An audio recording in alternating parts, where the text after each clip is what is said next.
হঠাৎ মেঘলা আকাশ সঙ্গে ঘন বৃষ্টিতে ব্যাপক ক্ষতি চাষিদের। চাষিরা জানান গম ও ভুট্টা চাষের ব্যাপক পরিমাণে ক্ষতি সম্মুখীন হতে হবে, কারণ গম চাষে দানা এসেছে আর সেই সময় বৃষ্টি ও মেঘলা আকাশের দেখা। আকাশে নেই রোদ, সেই কারণে ব্যাপক ক্ষতির সম্মুখীন হতে হবে, এমনই কথা বলছেন। মুর্শিদাবাদ জেলার বিভিন্ন জায়গায় কিন্তু বৃষ্টির দেখা মিলেছে। মেঘলা আকাশ ঘিরে রয়েছে রানীতলার বিভিন্ন জায়গা, সেই কারণে গম চাষিদের লসে রান করতে হবে, এমনই কথা বললেন। মাদক পাচার রুখতে এবার সিনেমাকে হাতিয়ার করে নজিরবিহীন উদ্যোগ নিলেন মুর্শিদাবাদের পুলিশ জেলার লালগোলা থানা। আর লালগোলা থানার উদ্যোগে মাদক বিরোধী ভিডিও ডকুমেন্টারি প্রকাশ করেছে লালগোলা থানার পুলিশ প্রশাসন। হিরোইনের ভয়াবহতা এবং কুফল সম্পর্কে মানুষকে সচেতন করাই এই উদ্যোগের মূল লক্ষ্য।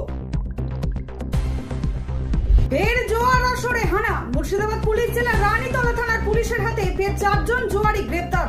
জানা যায় রানীতলা থানার ভারপ্রাপ্ত আধিকারিক অরিজিৎ ঘোষ গোপন সূত্রে খবর পায় কল্যাণনগর এলাকায় একটি আমবাগানে জোয়ার আসর বসেছে। তারপরেই রানীতলা থানার পুলিশ টিম সেই জোয়ার আসরে হানা দেয়।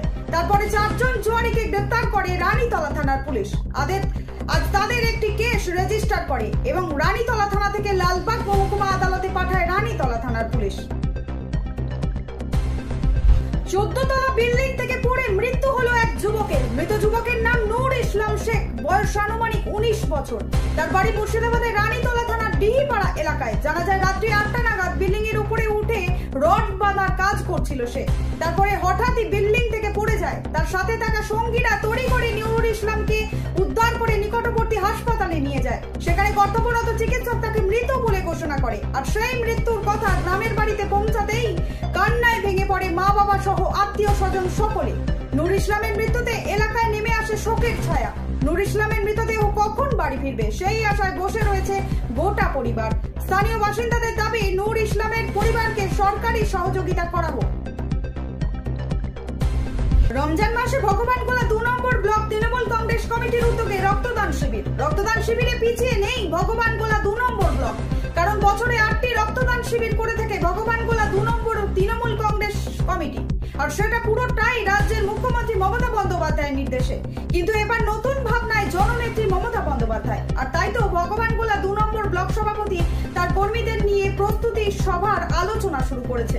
এছাড়াও আগামী 24 তারিখ মুখ্যমন্ত্রী মমতা বন্দ্যোপাধ্যায় ও চন্দ্রিমা ভট্টাচার্যের নির্দেশে মহিলাদের নিয়ে আলাপ আলোচনার একটি আয়োজন করছে জেলা তৃণমূল কংগ্রেস। স্বামী ও 3 সন্তান রেখে যুবতীর পরিচয় দিয়ে প্রেমিকের সাথে উধাও গৃহবধূ। তার স্বামী আশায় বসে রয়েছে তার বউ কখন বাড়ি ফিরবে। বউকে তা ফিরে পেতে থানার দ্বারস্থ পরিবার। এমন লজ্জাজনক ঘটনাটি ঘটেছে মুর্শিদাবাদের রানীতলা থানার অন্তর্গত শান্তিডাঙ্গা ফরিদপুর এলাকায়। জানা যায় গৃহবধূ গত 15 বছর আগে রানীতলার ফরিদপুর এলাকায় বিবাহ হয় এবং সাংসারিক জীবনে তার 2টি মেয়ে এবং একটি ছেলে রয়েছে। খাদ্য সুরক্ষার কার্ড আপডেট করতে যাবে বলে বাড়ি থেকে বেরিয়ে যায়। তারপরেই পরিবারের কাছে খবর আসে গৃহবধূ জঙ্গিপুরের এক যুবকের সঙ্গে প্রেমের সম্পর্ক করে তাকে বিয়ে করেছে। কিন্তু যুবককে ভাওতা দিয়ে বিয়ে করেছে এমনটাই বলছে গৃহবধূর স্বামী সহ তার শ্বশুর বাড়ির লোকজন।